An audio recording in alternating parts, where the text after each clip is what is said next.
വായിക്കുമ്പോൾ എത്ര മനുഷ്യരിലൂടെയാണ് നമ്മൾ കടന്നു വന്നത്. അപൂർവം മനുഷ്യരെ കാണാൻ കഴിയും ബഷീറിന്റെ പുസ്തകങ്ങൾ. അനേകം ജീവിതങ്ങളെയും ഒരേ മനുഷ്യന്റെ അനേകം ജീവിതങ്ങളെയും കാണാൻ കഴിയും. ബഷീർ തന്നെ നല്ലൊരു ഉദാഹരണമാണ്. ബഷീർ കടന്നുപോകാത്ത ജീവിതാനുഭവങ്ങൾ വളരെ കുറവാണ്. സൂഫിയായി ഇന്ത്യ മുഴുവൻ അലഞ്ഞിട്ടുണ്ട്. അവസാനം വരെ ഒരു സൂഫി എന്ന് തന്നെ പറയാവുന്ന ഒരു ജീവിതമാണ് നയിച്ചിരുന്നത്. അനുഷ്ഠാനങ്ങളോടൊന്നും വലിയ താല്പര്യം ഉണ്ടായിരുന്നു. എന്നാൽ രാത്രിയൊക്കെ ഉറക്കത്തിൽ നിന്ന് എണീച്ചിരുന്ന് ഉറക്കെ തസ്ബീഹും തഹ്ലീലൊക്കെ ചൊല്ലിയിരിക്കും. ബഷീറിന്റെ ഒരു ദൈവബോധത്തിന്റെ രീതി അങ്ങനെയായിരുന്നു. ഓരോ മനുഷ്യരും ഓരോ തരത്തിലുള്ള രീതി ഉണ്ടാവുമല്ലോ. അത് അവരുടെ സ്വാതന്ത്ര്യമാണ്.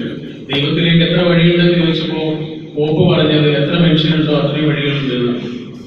ഓരോരുത്തർക്ക് പഠിച്ചോടെ കണ്ടെത്തുന്നതിന് ഓരോ വഴിയുണ്ടാവും. അതിന് സാമ്പ്രദായികമായി നമ്മൾ ശീലിച്ചതും ഒക്കെ ആയിട്ടുള്ള ചില രീതികളോട് ചില മനുഷ്യരൊന്നും പൊരുത്തപ്പെടണമെന്നില്ല. ഞാൻ പറഞ്ഞത് ബഷീറിന്റെ ജീവിതം എന്ന് പറയുന്നത് വിസ്തൃതമായ കുറെ ജീവിതങ്ങളുടെ കൂട്ടമാണ്. കാശ്മീരിൽ അദ്ദേഹം പോയ സമയത്താണ് മുഹമ്മദ് അസദിനെ കാണുന്നത്. മുഹമ്മദ് അസദിനെ കിട്ടില്ല. ഒരു വായന മാറ്റിയ മനുഷ്യനാണ്. ലിയോപോൾഡ് വൈസ് എന്നായിരുന്നു അദ്ദേഹത്തിന്റെ പഴയ പേര്. ഇസ്രയേൽ എന്ന രാജ്യം രൂപീകരിക്കുന്നതുമായി ബന്ധപ്പെട്ട് ചേർന്ന ഒന്നാമത്തെ മീറ്റിംഗിൽ പങ്കെടുത്ത 18 ജൂത പ്രമാണികളിൽ ഒരാളായിരുന്നു ലിയോപോൾഡ് വൈസ്. 18 ആളുകളിൽ ഒരാളെന്ന് പറയുമ്പോൾ അത്രയും പ്രാധാന്യമുള്ള ആളാണ്. ജൂത പത്രപ്രവർത്തകനായിരുന്നു അദ്ദേഹം. പക്ഷെ പിന്നീട് അദ്ദേഹം ഒരു സന്ദേഹവാദിയൊക്കെ ആയി എന്നൊക്കെ വിട്ടു. ഒരു ദിവസം അദ്ദേഹവും ഭാര്യയും ഇങ്ങനെ ഒരു ട്രാമിൽ നമ്മുടെ മെട്രോ പോലെയുള്ള ഒരു വാഹനത്തിൽ യാത്ര ചെയ്യുമ്പോഴാണ് ഓഫീസിലേക്ക് പോകുന്ന സമയത്താണ് അവർ രണ്ടുപേരും ഇരിക്കുന്ന സീറ്റിന്റെ നേരെ എതിർവശത്തെ സീറ്റിൽ ഒരു ഫാമിലി ഇരിക്കുന്നത്. വളരെ സമ്പന്നരാണെന്ന് കണ്ടാൽ അറിയാം. പക്ഷെ അവരുടെ ഒന്നും മുഖത്തൊരു സന്തോഷമില്ല. അപ്പൊ ഇദ്ദേഹം ഭാര്യയോട് ഇങ്ങനെ വലിയ സ്വകാര്യമായിട്ട് ചോദിച്ചു, ഇത്രയും പൈസ ഉണ്ടായിട്ട് എന്താണ് അവരുടെ മുഖത്തൊന്നും സന്തോഷമില്ലാത്തതെന്ന് ചോദിച്ചു. ഭാര്യകൾ നോക്കിയിട്ട് പറഞ്ഞു, ശരിയാണല്ലേ, ഇതെന്ന് അവരുടെ മാത്രം പ്രശ്നമല്ല, നമ്മുടെ പ്രശ്നം തന്നെയല്ലേ. സുഖങ്ങളും സൗകര്യങ്ങളൊക്കെ മനുഷ്യനെ പെരുകിയിട്ട് എന്താണ് മനുഷ്യൻ ഒരു സന്തോഷമില്ലാത്തത് എന്നുള്ള അവരുടെ രണ്ടുപേരുടെയും അന്വേഷണങ്ങൾക്ക് വൈകുന്നേരം ഉത്തരവില്ല. അവർ ഓഫീസിൽ നിന്ന് തിരിച്ചു വരുമ്പോൾ ഭക്ഷണം പാർസൽ ചെയ്തിട്ട് കൊണ്ടുവന്നിരുന്നു. ഒരു പേപ്പറിൽ പൊതിഞ്ഞിട്ടാണ് കൊണ്ടുവന്നത്.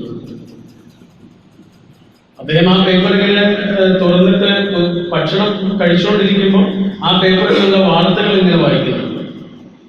നമ്മളങ്ങനെ വായിക്കാറുണ്ടല്ല, പലതും കഴിക്കുമ്പോൾ അടുത്ത് എന്തെങ്കിലും ഉണ്ടെങ്കിൽ അതിങ്ങനെ വെറുതെ വായിക്കണം. അദ്ദേഹം വെറുതെ വായിച്ചതാണ്, പക്ഷെ ആ വായന വെറുതെ ആയില്ല. ആ പേപ്പറിന്റെ കോർണറിൽ ഒരു പുസ്തകത്തിൽ നിന്നുള്ള ഒരു കോട്ട് എടുത്തു കൊടുത്തിട്ടുണ്ട്. അദ്ദേഹം ഒന്നിങ്ങനെ സൂക്ഷിച്ചു വായിച്ചു, പിന്നെയും വായിച്ചു, പിന്നെയും വായിച്ചു. ഭാര്യയെ വിളിച്ചു, എസ്തർ നീ നോക്ക്, നമ്മൾ ട്രാമിൽ വെച്ച് ചർച്ച ചെയ്തൊരു കാര്യമില്ലേ, മനുഷ്യർക്ക് എല്ലാ സുഖങ്ങളും ഉണ്ടായിട്ട് എന്തുകൊണ്ട് സന്തോഷമില്ല, അതിന് ഉത്തരമല്ലേ ഈ കിടക്കുന്നത്.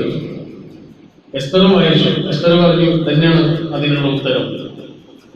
ആ കോട്ട് ഇങ്ങനെയായിരുന്നു, the mutual rivalry for piling up the good things of the world divert you from the more serious things until you visit the graves. താഴെ ഏത് പുസ്തകത്തിൽ നിന്നാണ് എടുത്തു കൊടുത്തതെന്നുണ്ട്. ഹോളി ഖുർആൻ സൂറത്തു തക്കാസുറിലെ ആദ്യ വചനങ്ങളാണ്. ആർത്തിയെ കുറിച്ചാണ് പറയുന്നത്. കിട്ടിയാൽ കൊതി തീരാത്ത മനസ്സിന്റെ ദുരാഗ്രഹങ്ങൾ മനുഷ്യരെ നിങ്ങൾ മരിച്ചു മണ്ണാകുന്നത് വരെയും നിങ്ങളുടെ കൂടെ ഉണ്ടാവും. നിങ്ങളെ നശിപ്പിക്കുന്നത് അതാണ് എന്ന ഖുർആനിന്റെ ആ വലിയ മുന്നറിയിപ്പാണ്. ഖുർആനിനെ അന്വേഷിച്ച് ഇറങ്ങി നടക്കാൻ ആ മനുഷ്യനെ പ്രേരിപ്പിച്ചു. 1.5 വർഷങ്ങൾ കഴിഞ്ഞിട്ടാണ് അദ്ദേഹത്തിന് ഖുർആൻ കിട്ടുന്നത്. ജോർദാനിൽ നിന്നുള്ള ഒരു ഫ്രണ്ട് കൊടുക്കുകയാണ്, ഇംഗ്ലീഷ് ട്രാൻസ്ലേഷൻ. അങ്ങനെയാണ് ലിയോപോൾഡ് വൈസ് മുഹമ്മദ് അസദായി വന്നത്. വായന പടച്ചോനെ കണ്ടെത്തുന്ന വായന. വായനകളിൽ ഏറ്റവും വലിയ വായന തന്നെയാണ് അല്ലെ, പടച്ചോനെ കണ്ടെത്തുന്ന വായന. അരീക്കോട് കിട്ടില്ല. ഫുട്ബോളിന് വളരെ പ്രസിദ്ധമായ നാടാണ് അരീക്കോട്. അവിടെ നല്ല ഫുട്ബോൾ കളിക്കാരനായ കുട്ടിയുണ്ടായിരുന്നു, മിടുക്കനാണ്, നന്നായി പഠിക്കുകയും ചെയ്യും. 10ാം ക്ലാസ് കഴിഞ്ഞ് അവൻ നേരെ കേരളം വിട്ടു. കേരളത്തിലേക്ക് പിന്നെ അവൻ തിരിച്ചു വരുമ്പോൾ ഏറനാട്ടിൽ ജനിച്ച 1ാമത്തെ ഡോക്ടറായിട്ട് അവൻ മാറി. മദിരാശിയിലെ സ്റ്റാൻലി മെഡിക്കൽ കോളേജിൽ നിന്ന് MBBS കഴിഞ്ഞ് പുറത്തിറങ്ങി തൃശ്ശിനാപള്ളിയിലെ ജില്ലാ ആശുപത്രിയിൽ ജോലി കിട്ടി. പക്ഷെ അവൻ ആ ജോലി സ്വീകരിച്ചില്ല. നേരെ അവർ കൈവണ്ടി കയറിയത് നെൽപൂരിലേക്ക്. നെൽപൂരിലേക്ക് അവർ വരാനുള്ള ഒരു പ്രത്യേക താല്പര്യം, നെൽപൂർ എന്ന് പറഞ്ഞാൽ അന്നും ഇന്നും ഒരു സാംസ്കാരിക കേന്ദ്രമാണ്, ഒരു കലാകേന്ദ്രമാണ്. അപ്പൊ അക്കാലത്ത് നെൽപൂരിൽ ധാരാളം നാടകശാലകളും നാടക ക്ലബുകളും ഒക്കെ ഉണ്ട്. അങ്ങനെ നേരെ നിലമ്പൂരിൽ വന്നിട്ട് അവൻ ആദ്യം ഉണ്ടാക്കിയത് ഒരു ക്ലബ്ബായിരുന്നു, നിലമ്പൂർ യുവജന കലാസമിതി. ആ കൂട്ടത്തിൽ അവൻ ചെറിയൊരു ക്ലിനിക്കും, ഡോക്ടറാണല്ലോ, സൗജന്യ സേവനമായിരുന്നു. ആരുടെ അടുത്തും പൈസ ഒന്നും വാങ്ങില്ല, ആരെങ്കിലും കൊടുക്കുകയാണെങ്കിൽ വാങ്ങാനല്ലാതെ ഫീസൊന്നും ഉണ്ടായിട്ടില്ല. അതുകൊണ്ട് എല്ലാവർക്കും പ്രിയപ്പെട്ട ഡോക്ടറായി മാറി. പക്ഷേ മദിരാശിയിൽ നിന്ന് നാട്ടിലേക്ക് തിരിച്ചു വരുമ്പോഴേക്ക് ദൈവനിഷേധിയായി മാറി. ദൈവനിഷേധി മാത്രമല്ല, കുടുംബനിഷേധിയുമായി മാറിയിരുന്നു. ബാപ്പയെയും ഉമ്മയെയും പോലും തിരസ്കരിച്ചു. പുസ്തകങ്ങളുടെ ധാരാളമായിരുന്നു, മതത്തെയും ദൈവത്തെയും ഒക്കെ വിമർശിച്ചു. കാര്യമായ അദ്ദേഹത്തിന്റെ ഒരു മീഡിയ വരുന്ന നാടകങ്ങളായിരുന്നു. ഒന്നാമതായി എഴുതിയ നാടകം അദ്ദേഹവും സുഹൃത്ത് കൂടി എഴുതിയ നാടകമാണ് ഈ ദുനിയാവിൽ ഞാൻ ഒറ്റക്കാണെന്ന്. ഈ ദുനിയാവിൽ ഞാൻ ഒറ്റക്കാണെന്ന് പറഞ്ഞാൽ എനിക്കൊരു ദൈവത്തിന്റെ ഒന്നും ആവശ്യമില്ലെന്നാണ്. സ്വർഗ നരകങ്ങളുടെ സമ്മാന പൊതികൾ ആവശ്യമില്ല. ഇതാണ് നായകനെ കൊണ്ട് പറയിപ്പിക്കുന്നത്. മാത്രമല്ല, നാടകങ്ങളിലൂടെ പ്രസിദ്ധനാവുക മാത്രമല്ല, കൊണ്ടോട്ടിയിൽ നിയമസഭയിലേക്ക് മത്സരിച്ചു. മഞ്ചേരിയിൽ കായികമില്ല ഇസ്മായിൽ സാഹിബിനെതിരെയും മത്സരിച്ചു, പരാജയപ്പെട്ടു. പക്ഷേ ചെറിയ പ്രായം കൊണ്ട് തന്നെ അഭിനേതാവ് എന്ന നിലയിൽ അദ്ദേഹം എഴുതുന്ന നാടകത്തിൽ പെണ്ണായി വേഷം കിട്ടിയത് അദ്ദേഹമായിരുന്നു. അന്ന് സ്ത്രീകൾ അഭിനയ രംഗത്തേക്കൊന്നും വരാത്ത കാലമാണ്. അഭിനേതാവ്, എഴുത്തുകാരൻ, നാടകക്കാരൻ, ഡോക്ടർ, രാഷ്ട്രീയക്കാരൻ, ഒരു മനുഷ്യന് പ്രശോഭിക്കാവുന്ന മേഖലകളിലെല്ലാം ആ മനുഷ്യൻ പ്രശോഭിച്ചു. കടുത്ത ദൈവനിഷേധിയായിരുന്നു. അദ്ദേഹത്തിന്റെ നാടകങ്ങളിലൂടെ മനുഷ്യനെ ദൈവത്തിനെതിരെയും മതത്തിനെതിരെയും ഒക്കെ, പ്രത്യേകിച്ച് ഇസ്ലാമിനെതിരെയും ഇളക്കിവിടാൻ തുടങ്ങിയപ്പോൾ നിലമ്പൂർ പള്ളിയിൽ കുത്തുവ പറയാറുണ്ടായിരുന്ന ഒരു മൗലവി രംഗത്തുണ്ട്. അദ്ദേഹം ഓരോ കവലകളിലും പ്രസംഗിക്കാൻ തുടങ്ങി. ആ മൗലവി ഒരു മൗലവി മാത്രമായിരുന്നില്ല, നല്ലൊരു ശാസ്ത്ര പണ്ഡിതനായിരുന്നു, ചരിത്ര പണ്ഡിതനായിരുന്നു. ഏറ്റവും പുതിയ ശാസ്ത്ര വിവരങ്ങളെ കുറിച്ച് നല്ല അവബോധമുള്ളൊരു വലിയ മനുഷ്യനായിരുന്നു. അദ്ദേഹത്തിന്റെ പേര് KC അബൂബക്കർ മൗലവി. അദ്ദേഹം ഈ നാടകക്കാരെ വിമർശിച്ചിറങ്ങി. അപ്പൊ ഈ മൗലവി ഈ നാടകക്കാർക്ക് വലിയൊരു ശല്യമായി. മൗലവി നല്ല വിവരമുള്ള മൗലവിയാണെങ്കിലും ഭാഷ തനി ഏറനാടൻ മാപ്പിള മലയാളമായിരുന്നു. ഇച്ചേ കച്ചി എന്നൊക്കെ പറയുന്ന മലയാളത്തിലാണ് അദ്ദേഹം പ്രസംഗിക്കാറുള്ളത്. അപ്പൊ അദ്ദേഹത്തിന്റെ ഭാഷയെ കളിയാക്കിക്കൊണ്ടാണ് പിന്നെ നാടകം ഇറങ്ങിയത്. ആ നാടകം എന്നും പ്രസിദ്ധമാണ്. നമ്മുടെ ഇടതുപക്ഷ വേദികളിലൊക്കെ ഇന്നും കളിക്കുന്ന നാടകമാണ്. സാമൂഹിക വിമർശന നാടകം എന്നാണ് അതിന് പറയാം. ഇച്ച് നല്ല മനുഷ്യനാകുന്നു, കേട്ടുന്നുണ്ട്? ഇച്ച് നല്ല മനുഷ്യനാകുന്നു. ഈ മൗലവിയെ കളിയാക്കിക്കൊണ്ട് ഇറക്കിയ നാടകം. അങ്ങനെ അവർ തമ്മിലുള്ള വലിയ സംവാദങ്ങളൊക്കെ ആ കാലത്ത് വളരെ സജീവമായിരുന്നത്. പക്ഷെ അതിനിടയ്ക്കാണ് ചില ചെറിയ ചെറിയ സംഭവങ്ങൾ ഉണ്ടായത്. ആ വിഷയത്തിലേക്ക് വരികയുണ്ടല്ലോ. പടച്ചോനെ കണ്ടെത്തുക എന്ന് പറയുന്ന ഒരു വായനയുണ്ടല്ലോ, അതാണ് അർത്ഥവത്തായ വായന. വായനക്ക് ജീവൻ പകരുന്നത് അതാണ്. ഒരാൾ അതിലൂടെ പടച്ചോനെ കണ്ടെത്തുമ്പോഴാണ്.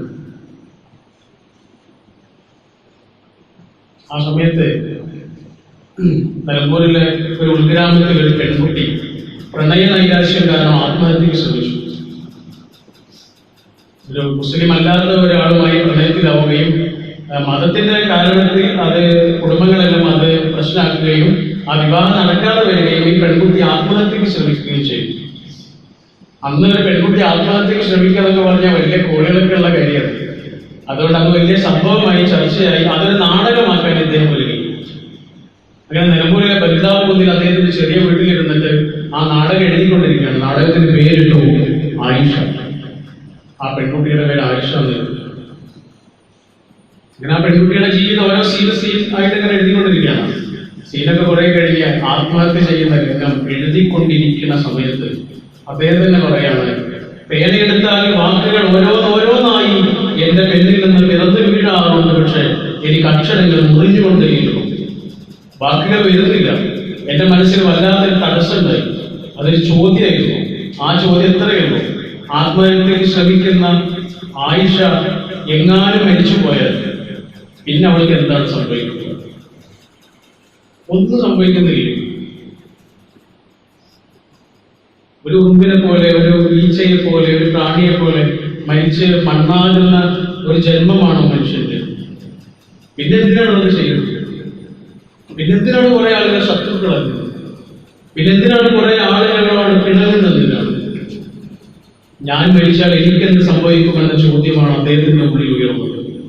ആ നാടകത്തെ പൂർത്തിയാക്കിയില്ല. പൂർത്തിയാകാത്ത ആ നാടകവും ആ പെൺകുട്ടിയും എന്നും നൽകൂല.